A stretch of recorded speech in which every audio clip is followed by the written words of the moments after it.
Alors que la polémique fait rage autour du timing de la transition et que les anciens dignitaires déchus réunis au sein du cadre d'échange des partis et regroupements politiques pour une transition réussie ne cessent de planter des banderilles aux autorités en place, ces dernières tentent de donner de la répartie.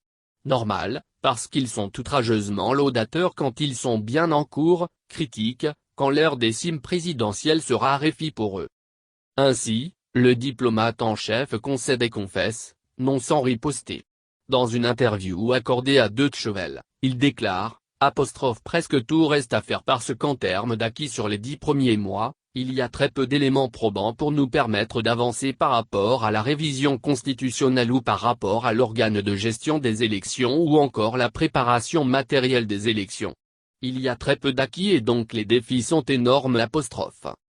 Ce faisant, il embouche la même trompette que le Premier ministre dont la grandiloquence a simplement subjugué le Conseil national de la transition qui lui a délivré l'exéquatur, sans coup férir, pour son programme d'action gouvernementale, PAG.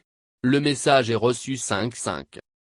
L'ancienne équipe gouvernementale est pendue sur la place publique pour crime irrémissible d'inertie.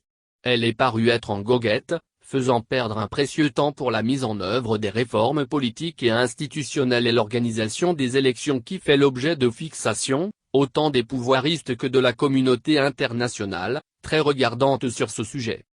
Une telle sentence ne peut qu'être de bon ton, parce qu'en politique, il n'y a pas d'autoflagellation.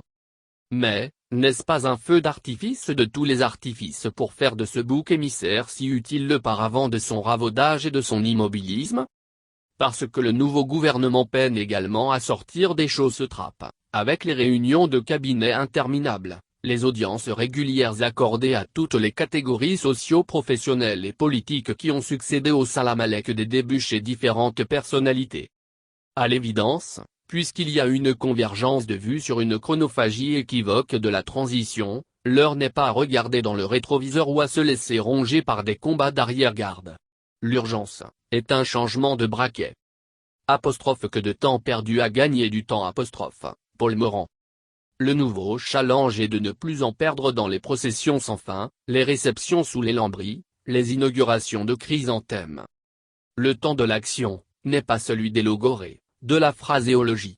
Maintenant, tous la main dans le cambouis pour transformer le plan politique en or massif participatif, gage de réussite de la transition pour un Mali nouveau par des Maliens nouveaux.